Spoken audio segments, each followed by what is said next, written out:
Tidur di kamar tamu sampai kamu minta maaf, katanya. Dia pikir dialah yang berkuasa. Namun paginya, dia sadar siapa yang sebenarnya memegang kendali.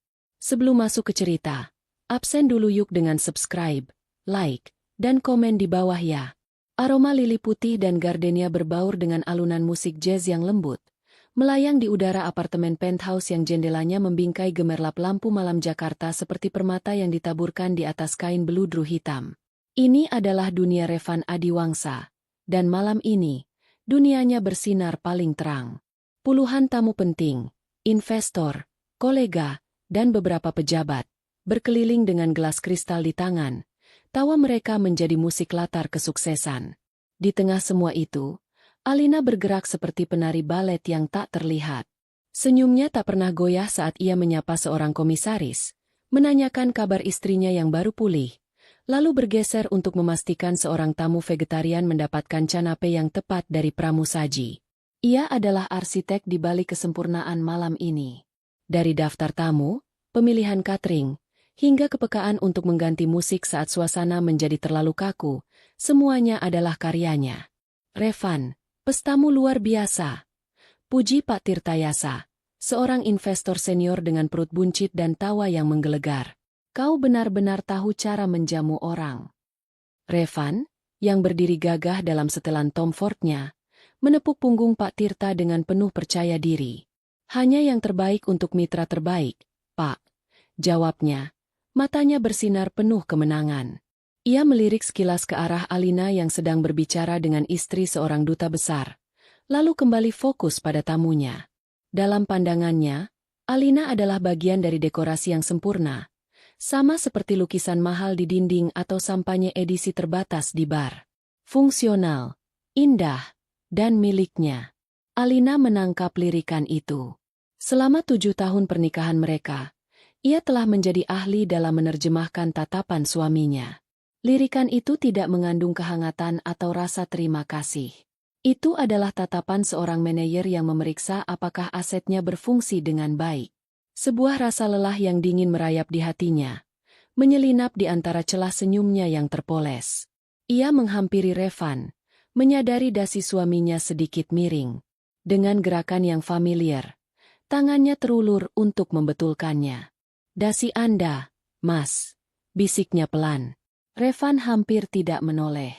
Oh, terima kasih, sayang. Gumamnya, perhatiannya sudah kembali pada percakapan tentang akuisisi perusahaan. Tangannya bahkan tidak menyentuh punggung Alina sebagai balasan. Sentuhan Alina seolah tak lebih dari hembusan angin. Di saat itulah Alina merasakannya. Retakan itu. Bukan retakan yang keras dan tiba-tiba, melainkan retakan halus seperti pada porselen tua yang berharga. Dari luar, senyumnya tetap utuh, anggun, dan sempurna. Namun di dalam, sesuatu yang fundamental telah pecah. Ia bukan lagi pasangan hidup Revan. Ia adalah manajer acara, manajer rumah tangga, dan aksesoris sosial terbaik yang bisa dibeli dengan uang dan pengorbanan. Dan malam itu, di tengah pesta yang ia rancang untuk merayakan kesuksesan suaminya, Alina merasa lebih tak terlihat dari sebelumnya. Pesta berakhir lewat tengah malam. Keheningan yang ditinggalkan para tamu terasa pekat dan berat. Alina melepaskan sepatu hak tingginya dengan desahan lega, merasakan kakinya yang berdenyut berterima kasih. Sementara para staf catering membereskan sisa-sisa kemewahan, Revan menuang segelas whisky untuk dirinya. Wajahnya masih memerah karena adrenalin dan pujian. Malam yang hebat, katanya, lebih pada dirinya sendiri daripada pada Alina. Tirtayasa praktis sudah setuju dengan proposal kita. Ini semua berkat pesonaku.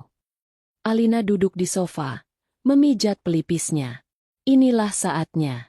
Jika tidak sekarang, mungkin tidak akan pernah. Mas, pestanya memang sukses. Aku senang. Mulainya dengan hati-hati. Karena semuanya berjalan lancar, aku ingin bicara lagi tentang rencanaku. Revan menoleh. Alisnya terangkat. Rencana apa? Galeri seni itu, jawab Alina. Suaranya lebih kuat dari yang ia duga. Aku sudah selesai menyusun proposal bisnisnya. Aku sudah menemukan lokasi potensial di Kemang. Dan aku sudah menghubungi beberapa seniman muda berbakat. Ini bukan sekadar iseng, Mas. Ini bisa menjadi bisnis yang nyata.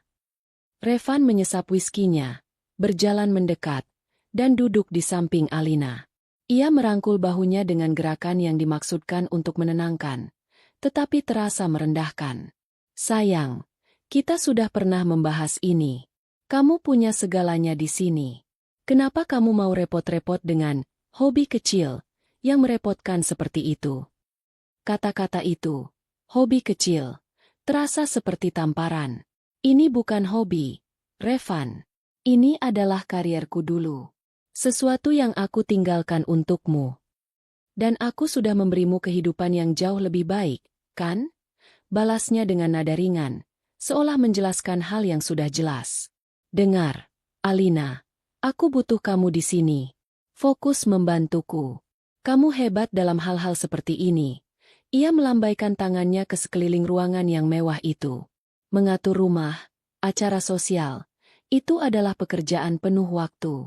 Jangan sia-siakan bakatmu untuk galeri kecil yang mungkin tidak akan menghasilkan apa-apa. Rasa dingin di hati Alina kini berubah menjadi es. Ia menarik diri dari rangkulan Revan. Jadi, bakatku hanya sebatas memilih warna taplak meja dan memastikan gelas sampahnya semua orang terisi. Revan menghela napas, mulai kehilangan kesabaran. Bukan begitu maksudku. Maksudku, posisimu sebagai istriku jauh lebih penting. Itu adalah kontribusi terbesarmu. Jangan merusaknya dengan proyek sampingan yang hanya akan membuatmu stres dan mengalihkan perhatianmu dari tugas utamamu. Mendukungku. Tugas utamanya. Mendukungnya. Seolah-olah seluruh eksistensi Alina diciutkan menjadi peran pendukung dalam film megah kehidupan Revan Adiwangsa. Malam itu, Alina tidak berdebat lebih jauh. Ia hanya mengangguk pelan. Api di matanya meredup menjadi bara yang dingin dan keras. Mimpi yang ia coba hidupkan kembali tidak hanya diremehkan, tetapi juga dianggap sebagai ancaman bagi kenyamanan suaminya. Retakan di hatinya kini melebar, menganga. 2 hari kemudian, bara itu tersulut menjadi api. Alina sedang berada di sebuah kafe. Jantungnya berdebar kencang. Di seberang meja duduk Bapak Wijoyo, seorang kolektor seni dan investor terkemuka yang tertarik pada konsep galerinya. Ini adalah pertemuan yang ia atur selama berminggu-minggu. Sebuah langkah krusial untuk mengubah mimpinya menjadi kenyataan. Konsep Anda untuk memadukan seni kontemporer dengan teknologi digital sangat menarik, Bu Alina, kata Pak Wijoyo. Matanya menatap tajam pada proposal di tangannya. Saya melihat potensi besar di sini. Getaran di ponselnya sudah ia abaikan 3 kali. Tapi getaran keempat datang dengan nama yang tertera di layar. Revan. Dengan firasat buruk, Alina meminta maaf sejenak dan mengangkat telepon. Kamu di mana? Kenapa tidak angkat teleponku? Suara Revan terdengar tajam dan tidak sabar, tanpa basa-basi. Aku sedang rapat penting, Mas. Ada apa? Bisik Alina, mencoba menjaga suaranya tetap tenang. Batalkan. Perintah Revan. Aku butuh kamu sekarang. Aku ada janji main golf dengan investor dari Jepang di Real Jakarta. Mereka membawa istri mereka. Aku tidak mungkin datang sendiri. Ini menyangkut proyek miliaran dolar. Kamu harus ada di sini dalam 1 jam. Dunia Alina seolah berhenti berputar. Di hadapannya ada kesempatan emas untuk membangun dunianya sendiri. Di telepon, suaminya menuntutnya untuk membuang kesempatan itu demi menjadi pajangan di acara sosialnya. Aku tidak bisa, kata Alina. Suaranya tegas dan dingin. Pertemuanku juga penting. Keheningan sesaat di ujung telepon. Lalu tawa sinis Revan. Penting? Penting mana dibandingkan kesepakatan miliaran dolar? Alina? Jangan kekanak-kanakan. Proyek, seni. Kamu itu bisa menunggu. Karierku tidak. Ini bukan proyek seni, ini hidupku. Balas Alina.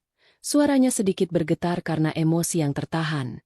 Pak Wijoyo di seberangnya mengangkat alis dengan cemas. Hidupmu adalah bersamaku. Bentak Revan. Arogansinya kini tak tertutupi lagi. Setelah semua yang kuberikan padamu, rumah ini, mobil ini, kehidupan ini? Dan kamu lebih memilih rapat tidak berguna itu daripada mendukung suamimu? Betapa tidak tahu berterima kasihnya. Setiap kata adalah belati. Tuduhan itu, tidak tahu berterima kasih, adalah yang paling menyakitkan. Seolah-olah semua pengorbanannya tidak berarti apa-apa. Hanya transaksi yang sudah lunas dibayar dengan kemewahan. Aku akan meneleponmu lagi nanti, kata Alina. Suaranya datar. Ia menutup telepon sebelum Revan bisa mengatakan apapun lagi. Malam itu, pertengkaran hebat yang tak terhindarkan meletus begitu Revan pulang. Ia masuk ke apartemen seperti badai. Wajahnya merah padam karena malu dan marah. Kamu membuatku terlihat seperti orang bodoh di depan klien, teriaknya, melemparkan tas kerjanya ke lantai. Mereka semua bertanya di mana istriku. Apa yang harus kukatakan? Bahwa istriku terlalu sibuk dengan galeri impiannya? Aku mengatakan padamu bahwa pertemuanku penting, balas Alina. Akhirnya melepaskan semua frustrasi yang terpendam. Kenapa hanya kepentinganmu yang dianggap penting di rumah ini, Revan? Kenapa duniaku harus selalu berhenti berputar hanya karena duniamu membutuhkannya? Karena duniaku yang membayar semua ini, raung Revan, menunjuk ke sekeliling mereka. Sadari posisimu, Alina. Kamu ada di sini karena aku. Pertengkaran itu menjadi kabur, penuh dengan tuduhan pahit dan luka lama yang kembali terbuka. Namun satu hal yang jelas, bagi Revan, Alina bukan pasangannya. Dia adalah propertinya, karyawannya, perpanjangan dari egonya. Dan malam itu, karyawan itu telah membangkang. Dalam puncak amarahnya, terpojok oleh pembangkangan yang belum pernah ia hadapi dari Alina, Revan mengeluarkan senjata pamungkasnya. Wajahnya mengeras, matanya dingin menusuk. Ia berjalan mendekat, menjulang di atas Alina yang duduk di sofa, dan mengucapkan kalimat itu dengan penekanan yang kejam pada setiap kata. Cukup. Aku muak dengan drama ini, desisnya. Kamu tidur di kamar tamu. Alina menatapnya. Diam. Revan melanjutkan, seolah sedang memberikan hukuman pada seorang anak kecil yang nakal. Kamu akan tidur di sana sampai otakmu kembali jernih. Sampai kamu sadar posisimu, dan sampai kamu datang padaku untuk meminta maaf atas sikap egoismu hari ini. Ia menunggu. Ia mengharapkan air mata, teriakan, permohonan.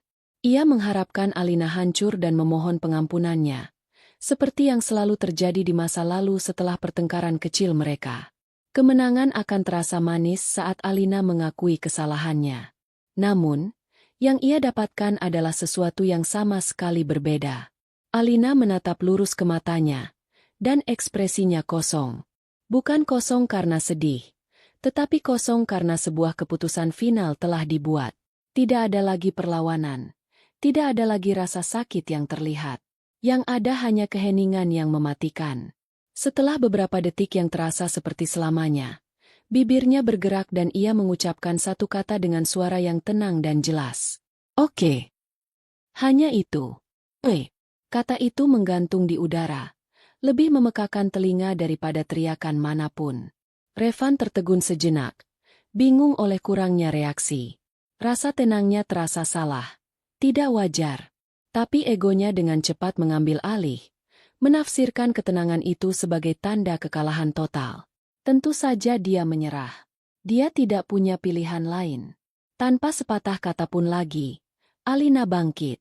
Gerakannya tidak tergesa-gesa. Ia berjalan melewati Revan, bahkan tidak menyentuhnya, menuju koridor. Revan memperhatikannya berjalan, punggungnya lurus dan tegap. Ia membuka pintu kamar tamu, masuk, dan menutupnya di belakangnya. Bukan suara bantingan yang keras. Hanya sebuah bunyi klik yang lembut dan final. Revan berdiri sendirian di ruang tengah yang luas. Rasa kemenangan yang ia harapkan terasa hampa. Sebaliknya, perasaan gelisah yang aneh mulai merayapinya. Namun, ia menepisnya. Dia akan belajar, pikirnya dengan angkuh. Beri dia satu malam di sana, dan besok pagi dia akan menangis di depan pintu, memohon untuk kembali.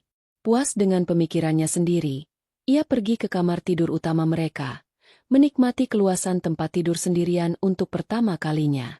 Ia tertidur dengan cepat, yakin bahwa ia telah menegaskan kembali siapa yang memegang kendali di rumah ini. Sinar matahari pagi menembus celah tirai otomatis, membangunkan Revan dengan perasaan puas. Ia meregangkan tubuh di tempat tidur yang luas, merasakan kekosongan di sisi lain. Semalam ia tidur nyenyak, tanpa gangguan. Senyum tipis tersungging di bibirnya. Saatnya untuk melihat apakah istrinya telah belajar. Ia bangkit dari tempat tidur, tidak repot-repot mengenakan jubah, dan berjalan dengan langkah angkuh menyusuri koridor menuju kamar tamu. Pintu itu masih tertutup. Ia mengetuk 2 kali dengan keras. Tidak ada jawaban. "Alina?" panggilnya, sedikit kesal. "Aku masuk." Ia memutar kenop pintu dan mendorongnya terbuka. Kalimat, "Sudahkah kamu belajar dari kesalahanmu?" sudah siap di ujung lidahnya. Kalimat itu mati di tenggorokannya. Kamar itu kosong. Tempat tidur rapi sempurna. Seolah tidak pernah ada yang tidur di sana. Tidak ada jejak Alina sama sekali. Kebingungan mulai menggantikan rasa arogansinya. Apakah Alina kembali ke kamar mereka saat ia tertidur? Revan berbalik dan berjalan cepat kembali ke kamar tidur utama. Dan di sanalah pemandangan pertama yang membuatnya berhenti melangkah. Pintu lemari pakaian walk-in closet yang biasanya tertutup rapat, kini terbuka lebar. Sisi lemari milik Alina, yang biasanya penuh sesak dengan gaun desainer, blus sutra, dan tas-tas mahal, kini kosong melompong. Hanya beberapa gantungan baju kosong yang tergantung seperti kerangka. Kotak perhiasannya terbuka dan kosong, kecuali beberapa barang sentimental yang tidak berharga. Napas Revan tercekat di tenggorokannya. Ini tidak mungkin. Ini pasti semacam lelucon yang kejam. Matanya liar memindai ruangan, mencari penjelasan, mencari tanda bahwa ini semua hanya mimpi buruk. Dan kemudian ia melihatnya. Di tengah tempat tidur mereka yang luas dan rapi, di atas bantal tempat kepala Alina seharusnya berbaring, tergeletak sebuah amplop manila besar. Di sampingnya, ada secari kertas catatan kecil. Dengan tangan yang mulai gemetar, ia mengambil kertas kecil itu terlebih dahulu. Tulisan tangan Alina yang elegan dan rapi terasa asing dan dingin. "Revan, kamu benar. Aku harus belajar menyadari posisiku. Aku sudah belajar. Aku belajar bahwa posisiku bukanlah di sampingmu. Aku belajar bahwa aku yang bertanggung jawab atas kebahagiaanku sendiri. Jangan mencariku." Jantungnya berdebar kencang seolah akan meledak dari dadanya. Ia menjatuhkan catatan itu dan dengan panik merobek amplop manila tersebut. Isinya tumpah ke atas spray sutra. Dokumen-dokumen tebal dengan kop surat dari sebuah firma hukum ternama. Surat gugatan cerai.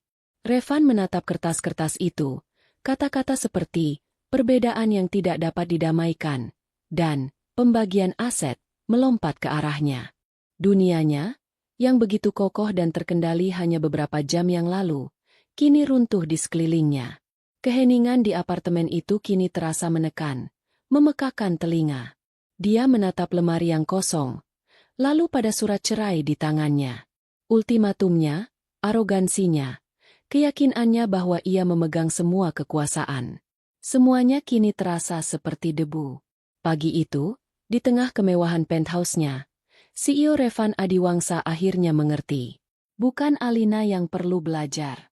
Dalam keheningan yang menusuk itu, dia akhirnya menyadari siapa yang sebenarnya memegang kendali atas kebahagiaan dan keutuhan hidup mereka. Dan dia telah kehilangan kendali itu selamanya. Apartemen itu kecil, tidak lebih besar dari ruang ganti di penthouse yang ia tinggalkan. Dindingnya berwarna putih polos, perabotannya minimalis dan fungsional, dan dari jendela, pemandangan yang terlihat bukanlah klip-klip lampu kota yang megah, melainkan atap-atap tetangga dan hiruk-pikuk jalanan di bawah. Bagi orang lain, ini adalah penurunan status yang drastis. Bagi Alina, ini adalah udara. Udara segar yang akhirnya bisa ia hirup setelah bertahun-tahun terkurung dalam sangkar emas. Ia sudah menyewa tempat ini 3 bulan lalu dengan dana pribadi yang ia sisihkan diam-diam, menyebutnya sebagai investasi properti kepada Revan. Sebuah kebohongan kecil yang kini menjadi jaring pengamannya. Tidak ada rasa sesal saat ia membuka koper dan mulai menata pakaiannya ke dalam lemari kayu sederhana. Setiap gaun yang ia gantung terasa lebih ringan, terbebas dari kewajiban untuk tampil sempurna di hadapan kolega suaminya. Ponselnya, sebuah nomor baru yang hanya diketahui oleh segelintir orang, berdering. Itu pengacaranya, Bu Ratna, seorang wanita tegas berusia 50-an dengan reputasi tak kenal kompromi. Suratnya sudah terkirim pagi ini, Bu Alina. Lapor Bu Ratna. Tim saya memastikan itu diterima langsung oleh resepsionis di kantornya. Terima kasih, Bu.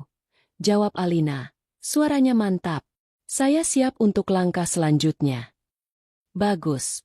Tetap kuat. Pihak seberang kemungkinan besar akan merespons dengan agresi dan mencoba meremehkan Anda. Jangan terpancing. Setelah panggilan itu berakhir, Alina menarik napas dalam-dalam. Langkah selanjutnya.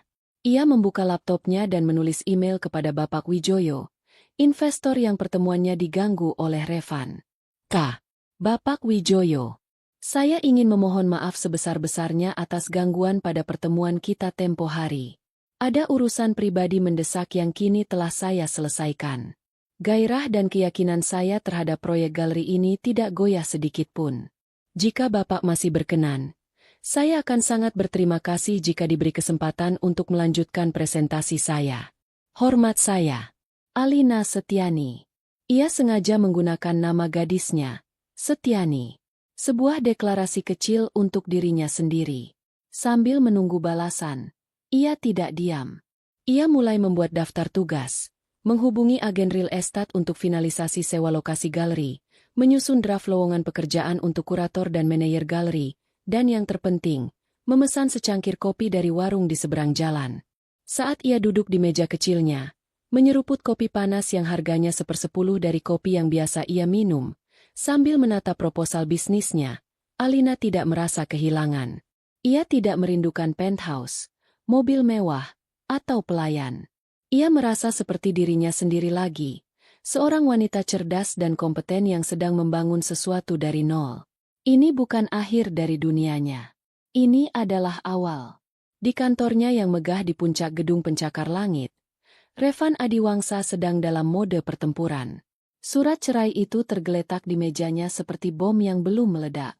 Reaksinya bukanlah kesedihan, melainkan kemarahan yang membara. Ini adalah pembangkangan. Sebuah kudeta terhadap otoritasnya. Dia pikir dia siapa? Geramnya pada Bima, sahabat sekaligus pengacara perusahaannya, yang dipanggilnya dalam keadaan darurat. Bima membolak-balik dokumen itu dengan wajah serius. Dia adalah istrimu, Van. Dan sepertinya, dia sudah tidak mau lagi menjadi istrimu. Ini hanya gertakan, potong Revan, berjalan mondar-mandir di depan jendela. Dia marah karena pertengkaran itu. Dia akan kehabisan uang dalam seminggu dan kembali sambil menangis. Aku kenal dia. Aku tidak begitu yakin, kata Bima pelan. Firma hukum yang dia pakai bukan firma sembarangan. Mereka spesialis perceraian kelas kakap. Ini sudah direncanakan. Revan mendengus, menolak kenyataan itu. Ia mengambil ponselnya dan mencoba menelepon Alina. Nomor tidak terdaftar. Ia beralih ke WhatsApp. Foto profil Alina yang tersenyum di sampingnya telah hilang, digantikan gambar siluet abu-abu. Pesannya hanya centang satu. Diblokir. Rasa frustrasi menjalari dirinya. Ia tidak terbiasa diabaikan. Ia terbiasa memberi perintah dan melihatnya dilaksanakan. Dengan gusar, ia mengirimkan email. Subjek, hentikan omong kosong ini. Alina, aku tidak tahu permainan apa yang sedang kamu mainkan, tapi ini tidak lucu. Kamu sudah membuktikan maksudmu. Sekarang pulanglah. Kita bisa bicarakan ini baik-baik. Jangan membuat keputusan bodoh yang akan kamu sesali seumur hidupmu. Email itu terasa kuat dan tegas baginya. Layaknya seorang CEO yang memberi peringatan terakhir pada karyawan yang membangkang. Dia yakin email itu akan menyadarkannya. Kemudian, sebuah ide terlintas di benaknya. Cara tercepat untuk membuatnya sadar. Ia menelepon manajer bank pribadinya. Tolong bekukan semua akses pada rekening bersama atas nama saya dan Alina Setiani. Kartu kredit, debit, semuanya. Segera. Ada jeda sejenak di ujung telepon. Baik, Pak Revan. Tapi, sepertinya tidak ada aktivitas di rekening bersama itu selama 6 bulan terakhir. Dan Nyonya Alina tidak terdaftar sebagai pemegang kartu tambahan di akun pribadi Bapak. Beliau memiliki rekening sendiri di bank kami, dengan dana yang terpisah. Revan membeku. Rekening terpisah? Sejak kapan? Dia tidak pernah tahu. Dia selalu berasumsi bahwa dia yang mengendalikan semua keuangan, bahwa Alina sepenuhnya bergantung padanya. Kesombongannya telah membuatnya buta. Wanita yang dianggapnya hanya bisa mengatur pesta, ternyata juga bisa mengatur strategi keuangannya sendiri. Rasa marah di dalam dirinya kini bercampur dengan sesuatu yang baru dan tidak menyenangkan. Kegelisahan. Ini bukan gertakan. Ini adalah sebuah rencana pelarian yang dieksekusi dengan sempurna. Balasan dari Bapak Wijoyo datang keesokan paginya. Singkat dan langsung ke intinya. Bu Alina, saya menghargai kejujuran Anda. Mari bertemu besok pukul 10 di kantor saya. Proposal Anda terlalu bagus untuk diabaikan hanya karena satu insiden. Alina membaca email itu 3 kali. Senyum lebar terukir di wajahnya untuk pertama kali dalam beberapa hari. Ini adalah validasi yang ia butuhkan. Bukan dari Revan, bukan dari kalangan sosialitanya, tetapi dari seorang profesional yang menghargai otaknya, bukan status pernikahannya. Pertemuan kedua berjalan tanpa celah. Alina mempresentasikan visinya dengan semangat dan data yang akurat. Ia tidak hanya menjual mimpi, tetapi juga sebuah model bisnis yang solid. Pak Wijoyo, yang terkesan dengan ketangguhan dan profesionalismenya, setuju untuk menjadi investor utama. Saya tidak berinvestasi pada galeri, Bu Alina, katanya sambil menjabat tangannya. Saya berinvestasi pada Anda. Dengan dana yang terjamin, roda mulai berputar lebih cepat. Dalam seminggu, Alina menandatangani kontrak sewa untuk sebuah ruko 2 lantai di Kemang yang memiliki karakter dan potensi. Ia menghabiskan hari-harinya di sana, mengawasi renovasi kecil, membayangkan di mana setiap karya seni akan digantung. Debu dan bau terasa lebih memuaskan daripada parfum mahal manapun. Ia juga mulai mewawancarai calon karyawan. Seorang kurator muda yang brilian dari Bandung, dan seorang manajer operasional yang berpengalaman dari sebuah galeri ternama di Jakarta. Saat berbicara dengan mereka, Alina menyadari sesuatu yang luar biasa. Mereka mendengarkannya. Mereka mencatat ide-idenya. Mereka memanggilnya, Bu Alina, dengan nada hormat yang tulus. Di sini, di tengah kekacauan renovasi, ia bukanlah istri Revan Adiwangsa. Ia adalah Alina Setiani, pendiri dan direktur Galeri Renaissance. Ia memberikan perintah, membuat keputusan, dan mengendalikan takdirnya sendiri. Setiap paku yang dipalu ke dinding terasa seperti paku yang ia cabut dari peti mati tempat mimpinya dikubur. Kehidupannya yang baru sedang dibangun, bata demi bata, dan ia adalah arsiteknya. Sementara dunia Alina dibangun kembali, dunia Revan mulai runtuh dari dalam. Awalnya adalah hal-hal kecil, gangguan-gangguan sepele yang membuatnya kesal. Suatu pagi, ia berdiri di depan lemari pakaiannya selama 10 menit, bingung. Kemeja mana yang cocok dengan setelan birunya? Dasi mana yang serasi? Biasanya, satu set pakaian sudah disiapkan dengan sempurna di tempat tidurnya setiap pagi oleh Alina. Hari itu, ia datang ke kantor dengan dasi yang sedikit tidak serasi, sebuah detail kecil yang diperhatikan oleh asistennya yang jeli. Minggu itu, ia melewatkan makan malam penting dengan klien dari Jerman. Ternyata, reservasi di restoran favoritnya harus dibuat 2 minggu sebelumnya, sesuatu yang selalu diurus Alina tanpa pernah ia ketahui. Ia harus meminta maaf dan menjadwal ulang, sebuah noda kecil pada reputasinya yang sempurna. Lalu datang telepon dari Riana, istri Pak Tirtayasa, yang juga seorang tokoh sosialita berpengaruh. Revan, sayang, Alina baik-baik saja? Dia tidak datang ke acara amal kemarin, padahal dia ketua panitianya. Semua orang menanyakannya. Revan tergagap, terpaksa berbohong. Oh, dia sedang tidak enak badan. Sedikit kelelahan. Kebohongan itu terasa asam di mulutnya. Ia sadar betapa dalamnya Alina terjalin dalam struktur kehidupan profesional dan sosialnya. Alina bukan hanya mengatur rumah, dia mengatur citranya. Dia mengingat nama anak-anak kliennya, mengirimkan hadiah pada hari ulang tahun mereka, memupuk hubungan baik yang seringkali membuka pintu kesepakatan bisnis. Semua pekerjaan tak terlihat itu, yang selalu ia anggap remeh, kini menampakkan dirinya melalui ketiadaannya.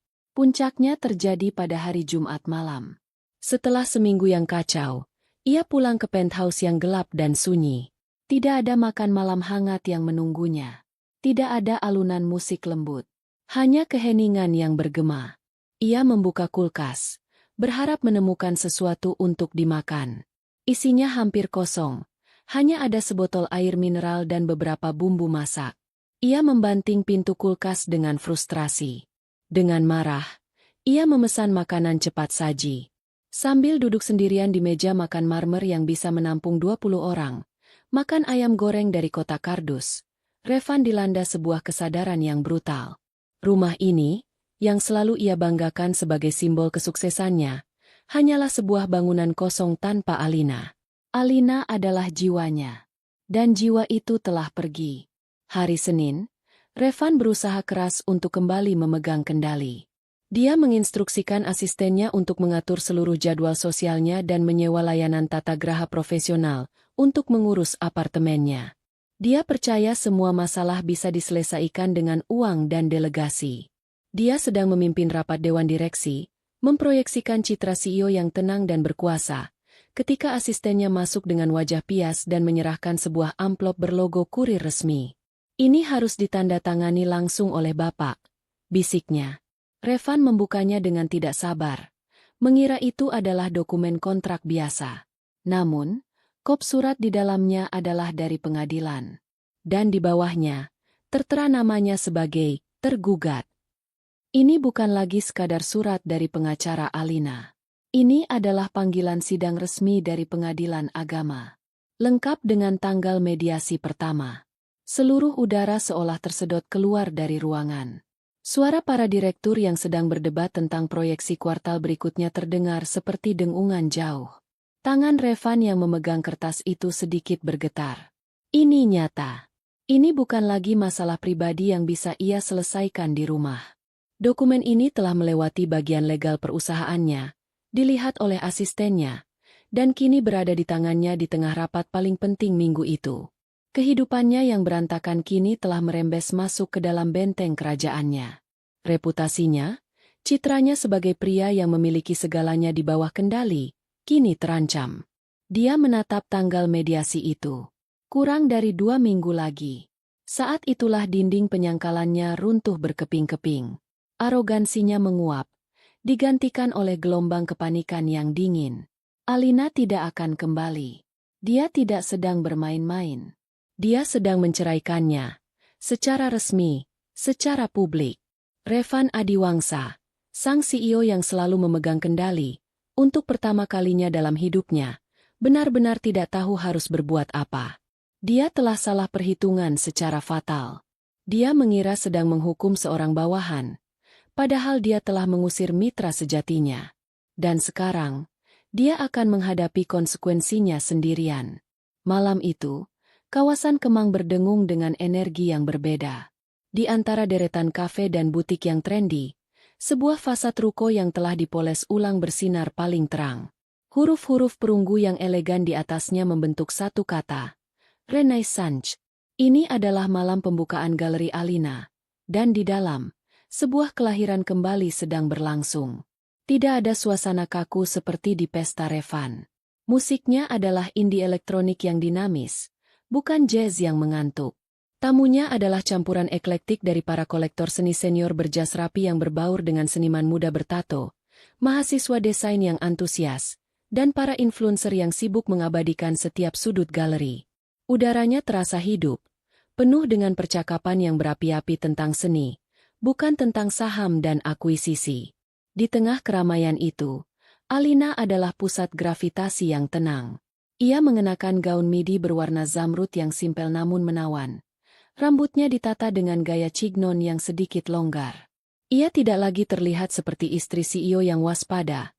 Ia terlihat seperti seorang direktur yang bersemangat. Ia menyapa setiap tamu, bukan hanya dengan nama, tetapi dengan pengetahuan tentang karya yang mungkin mereka minati.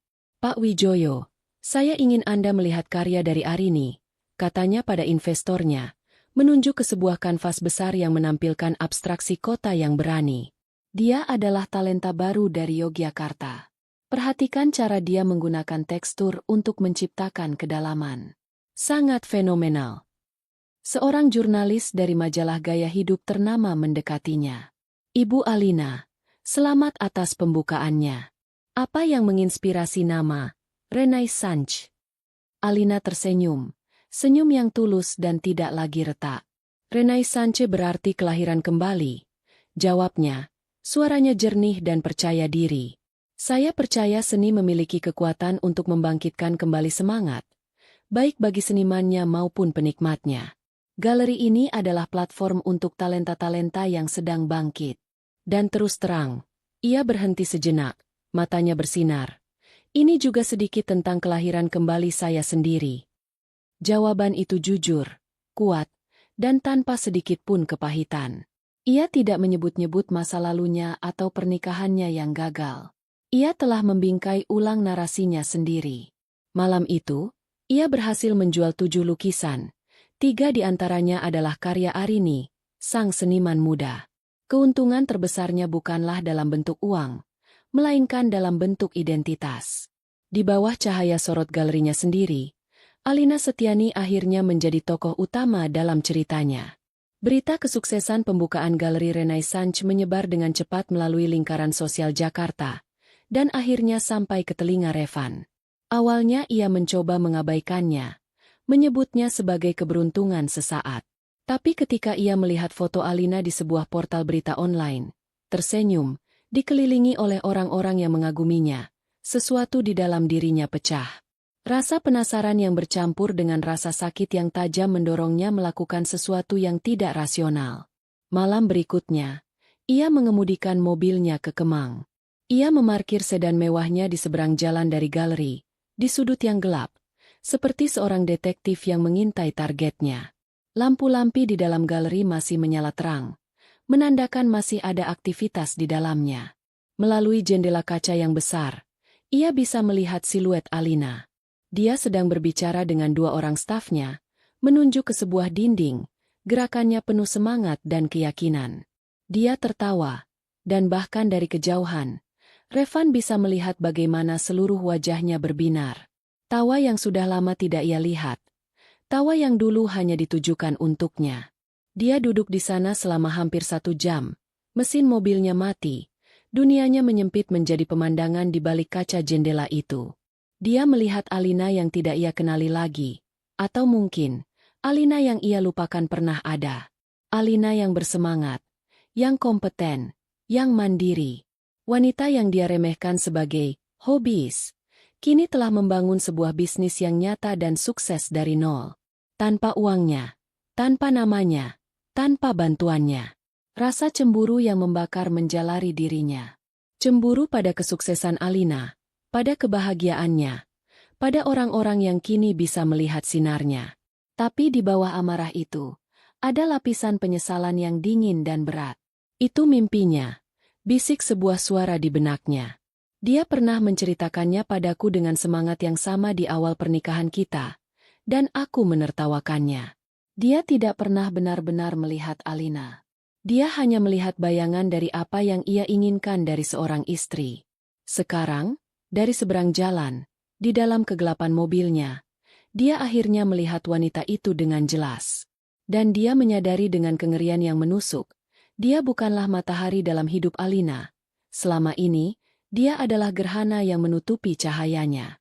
Malam itu, Revan pulang ke apartemennya bukan dengan amarah, tetapi dengan kehampaan yang luar biasa. Kehampaan itu mengikutinya ke ruang rapat. Kinerja Revan, yang dulunya menjadi standar emas di perusahaannya, mulai goyah. Pikirannya terbagi antara laporan keuangan dan proses mediasi perceraian yang akan datang. Kurang tidur membuat lingkaran hitam di bawah matanya, dan temperamennya yang biasanya terkendali kini menjadi lebih pendek. Efek domino mencapai puncaknya selama negosiasi tahap akhir dengan para investor dari Jepang. Proyek miliaran dolar yang menjadi pemicu pertengkaran terakhirnya dengan Alina. Delegasi Jepang, yang dipimpin oleh Tuan Tanaka, sangat menjunjung tinggi hubungan personal. Tuan Revan, kata Tuan Tanaka melalui seorang penerjemah, kami menghargai proposal Anda.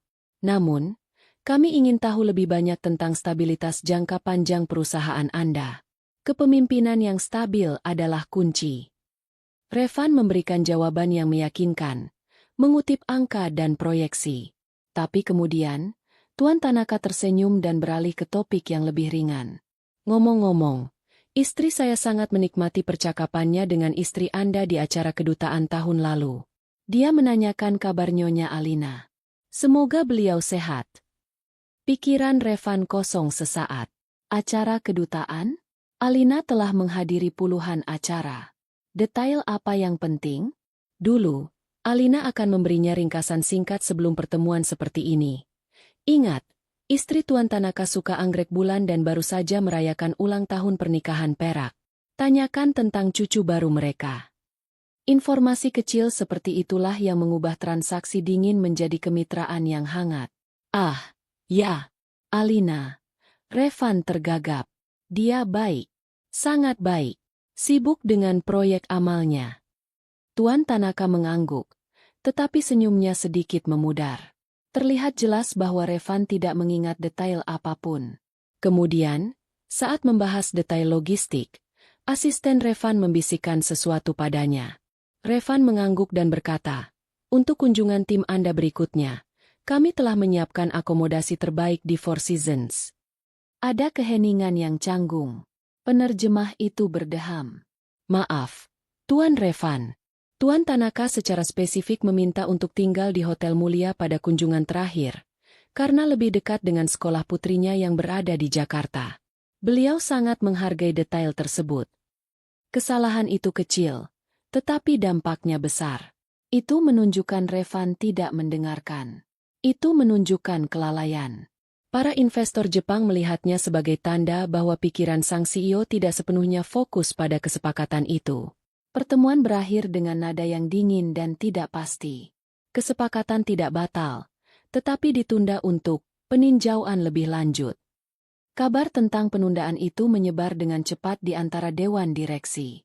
Kerajaan Revan, yang dibangun di atas citra kesempurnaan dan kontrol, mulai menunjukkan retakan yang terlihat jelas. Merasa dunianya lepas kendali, Revan mencari perlindungan di satu-satunya tempat yang tersisa, rumah masa kecilnya. Ia datang ke rumah ibunya pada hari Minggu sore, berharap mendapatkan simpati dan mungkin semangkuk sup hangat yang menenangkan. Yang ia dapatkan adalah kebenaran yang pahit. Ibunya, seorang wanita pensiunan dosen yang tatapannya masih setajam silet, mendengarkan keluh kesahnya dalam diam. Revan menceritakan segalanya dari sudut pandangnya. Bagaimana Alina menjadi keras kepala, bagaimana dia tidak suportif, dan bagaimana dia meninggalkannya pada saat yang genting. Setelah ia selesai, ibunya menyesap tehnya dan menatap lurus ke arah putra satu-satunya itu. Jadi, setelah 7 tahun dia mendedikasikan hidupnya untuk memastikan duniamu berjalan sempurna, kamu menghukumnya karena dia ingin memiliki dunianya sendiri? Revan terkejut. Bukan begitu. Bu, aku hanya apa, Revan? Potong ibunya. Suaranya tenang namun tajam.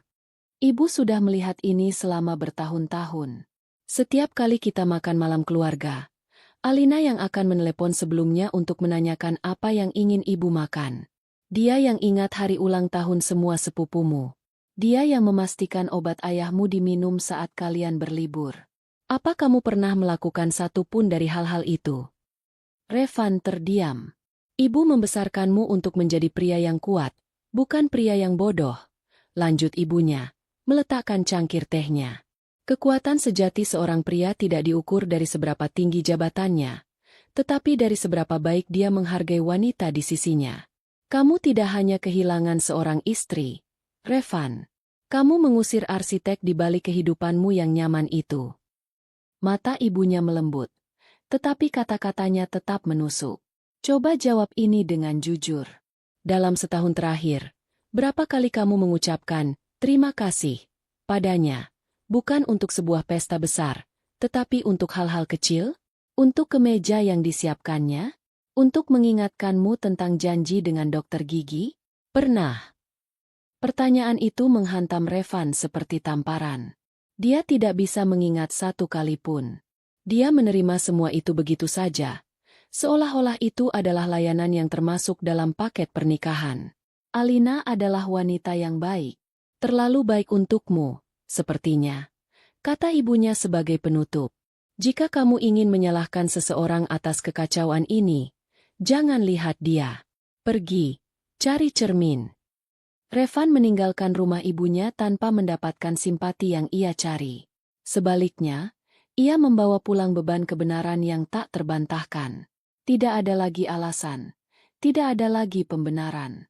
Hanya ada potret dirinya sendiri yang buruk, yang dilukis dengan kata-kata ibunya.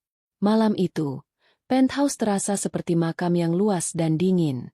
Gema dari kata-kata ibunya berputar-putar di kepala Revan. Cari cermin.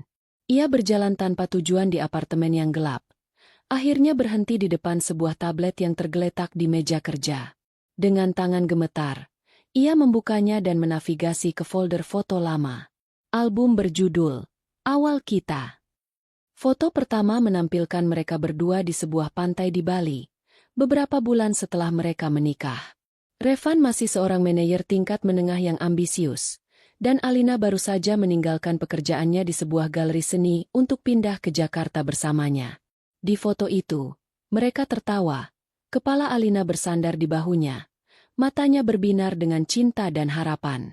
Dia terlihat begitu hidup, begitu bebas. Dia terus menggulir. Foto-foto mereka memasak bersama di apartemen pertama mereka yang sempit. Foto Alina yang tertidur di sofa dengan buku di pangkuannya. Foto saat Alina mengejutkannya dengan kue ulang tahun yang dibuatnya sendiri.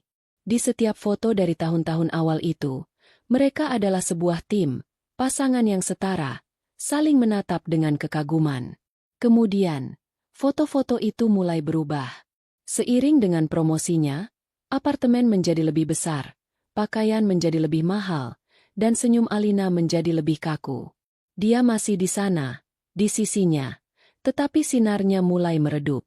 Dia menjadi latar belakang dalam foto-foto kesuksesan Revan. Dia ada di sana saat Revan memotong pita, saat Revan menerima penghargaan, selalu berdiri sedikit di belakang, tersenyum sopan. Wajah yang sama, tetapi dengan mata yang berbeda. Mata yang lelah. Kontras antara Alina yang dulu dan wanita yang ia usir begitu menyakitkan hingga Revan merasa sesak napas. Dia bukan hanya kehilangan seorang istri, dia telah secara sistematis memadamkan cahaya wanita yang paling ia cintai. Dia melakukannya perlahan-lahan, dengan setiap mimpi yang diremehkan, setiap pengorbanan yang tidak diakui, setiap ucapan terima kasih yang tidak terucap. Ultimatum, tidur di kamar tamu, itu bukanlah awal dari kehancuran mereka. Itu hanyalah pukulan terakhir pada fondasi yang sudah lama ia retakan.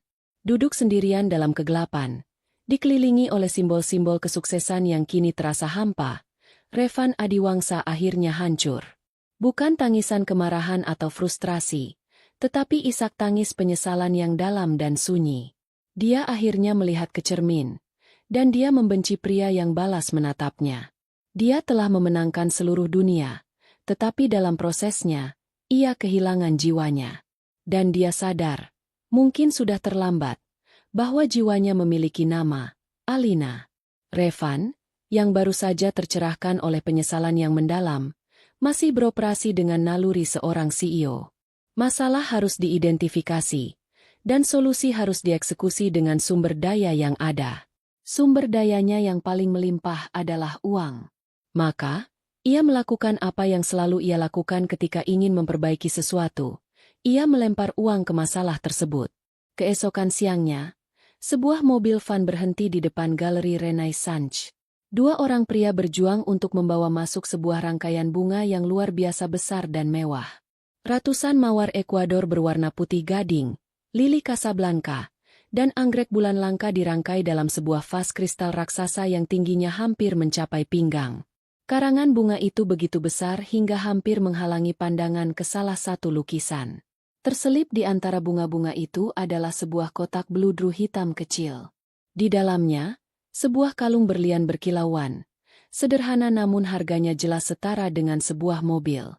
Sebuah kartu kecil menyertainya. Hanya dengan 3 kata yang ditulis dalam tulisan tangan Revan yang kaku. Aku minta maaf. Alina menatap kiriman itu tanpa ekspresi. Stafnya berbisik-bisik dengan kagum. Tetapi Alina hanya melihat apa adanya. Sebuah transaksi. Sebuah upaya untuk membeli pengampunan. Untuk memperlakukan luka emosional yang dalam seolah-olah itu adalah kesepakatan bisnis yang gagal. Ini bukan permintaan maaf. Ini adalah penawaran penyelesaian. Ini adalah Revan yang lama, yang berpikir bahwa semua hal di dunia ini memiliki label harga, termasuk hati seorang wanita. Dengan ketenangan yang dingin, ia menelepon layanan kurir premium. Ia meminta mereka datang dengan kotak pengaman dan layanan asuransi penuh. Tolong kembalikan semua ini ke kantor Bapak Revan Adiwangsa, katanya pada manajer galerinya. Sertakan nota ini. Di atas secari kertas berlogo galerinya, ia menulis sebuah pesan singkat. Revan, terima kasih atas perhatianmu. Tapi aku tidak bisa menerima ini. Pengampunanku tidak untuk dijual, dan hatiku tidak lagi menerima tawaran. Sore itu, saat rangkaian bunga dan kotak berlian itu tiba kembali di lobi kantornya, disaksikan oleh beberapa karyawannya, Revan merasakan sengatan penolakan yang lebih tajam daripada kerugian finansial manapun. Dia akhirnya mengerti. Mata uang lamanya, kekayaan, kekuasaan, gestur megah, tidak lagi berlaku di dunia Alina. Untuk menjangkaunya, ia harus belajar bahasa yang sama sekali baru. Bahasa ketulusan. Kegagalan yang memalukan itu menjadi titik balik bagi Revan. Dia sadar bahwa dia tidak bisa memperbaiki ini sendirian. Egonya, yang telah menjadi mesin pendorong kesuksesannya, kini adalah rintangan terbesarnya. Dengan kerendahan hati yang terasa asing, ia melakukan 2 hal yang tidak pernah ia bayangkan akan ia lakukan. Pertama, ia membuat janji temu dengan seorang psikolog. Sesi pertama terasa canggung. Revan, yang terbiasa memimpin percakapan, kesulitan menjawab pertanyaan-pertanyaan sederhana tentang perasaannya. Saya tidak tahu, atau saya hanya ingin memperbaikinya, adalah jawaban standarnya. Tetapi terapisnya sabar, perlahan-lahan membantunya membongkar lapisan arogansi dan kebiasaan untuk mengendalikan segalanya. Untuk pertama kalinya, Revan mulai memeriksa mengapa dia bertindak seperti itu, bukan hanya apa yang telah dia lakukan. Kedua, dia mulai memperhatikan dunia Alina, bukan sebagai mantan suami yang cemburu, tetapi sebagai pengamat yang tulus. Dia membaca setiap artikel tentang galeri Renaissance. Suatu hari, ia menemukan sebuah wawancara dengan Arini, seniman muda berbakat yang karyanya terjual habis pada malam pembukaan. Dalam artikel itu, Arini menyebutkan bahwa ia bermimpi mengadakan pameran tunggal, tetapi terkendala oleh biaya material kanvas dan cat berkualitas tinggi. Sebuah ide terbentuk di benak Revan. Ini adalah kesempatan untuk melakukan sesuatu yang benar. Sesuatu yang nyata. Dia menelepon Bima, pengacaranya. Bim, aku butuh bantuanmu, dan ini harus benar-benar rahasia. Aku ingin mendirikan sebuah dana hibah kecil atas nama yayasan anonim. Tujuannya untuk mendukung seniman muda lokal. Tumben sekali, jawab Bima, terkejut. Dana hibah pertama ini, lanjut Revan, mengabaikan sarkasme sahabatnya, harus diberikan kepada seorang pelukis bernama Arini. Syaratnya hanya satu, dana itu harus digunakan untuk pameran tunggal yang diselenggarakan secara eksklusif di Galeri Renaissance. Bima terdiam sejenak, memahami semuanya. Ini berisiko, Van. Jika Alina tahu. Dia tidak akan tahu, potong Revan. Pastikan itu. Ini bukan tentang aku. Ini tentang mendukung mimpinya, dengan cara yang seharusnya kulakukan sejak dulu. 2 minggu kemudian, Alina menerima telepon dari Arini yang menangis bahagia. Sang seniman muda itu baru saja diberitahu bahwa ia menerima hibah cipta anonim yang akan mendanai seluruh pameran tunggal impiannya. Alina turut gembira, merasa bangga bahwa galerinya telah menjadi platform yang menarik perhatian semacam itu. Dia tidak pernah tahu bahwa di balik dukungan tak terduga itu, ada seorang pria yang sedang mencoba menebus kesalahannya. Satu tindakan tanpa pamrih pada satu waktu. Hari mediasi pertama tiba. Ruangan di kantor pengadilan itu terasa dingin dan steril, dengan sebuah meja panjang yang memisahkan mereka seperti jurang. Alina datang bersama Bu Ratna, tampak tenang dan profesional dalam balutan blus sederhana namun elegan. Revan datang bersama Bima. Penampilannya mengejutkan Alina. Setelan mahalnya tidak lagi terlihat begitu kaku. Dasinya sedikit longgar. Ada kelelahan di matanya yang belum pernah Alina lihat sebelumnya. Tetapi juga ada sesuatu yang lain, kejelasan. Seolah-olah badai di dalam dirinya telah reda. Mediator, seorang pria parubaya yang ramah, membuka sesi. Baik, sesuai prosedur, saya akan memberikan kesempatan kepada pihak tergugat, Bapak Revan, untuk menyampaikan tanggapannya terlebih dahulu. Bima berdeham, siap untuk membacakan pernyataan hukum yang telah mereka siapkan. Tapi Revan mengangkat tangannya, menghentikannya. Dia tidak melihat mediator atau pengacaranya. Dia menatap lurus ke seberang meja, matanya tertuju pada Alina. Terima kasih, Pak, kata Revan. Suaranya pelan namun jelas, memenuhi keheningan ruangan. Tapi saya tidak akan memberikan tanggapan hukum hari ini. Dia menarik napas dalam-dalam. Alina, katanya, menggunakan namanya dengan kelembutan yang menyakitkan. Aku di sini bukan untuk menentang gugatanmu.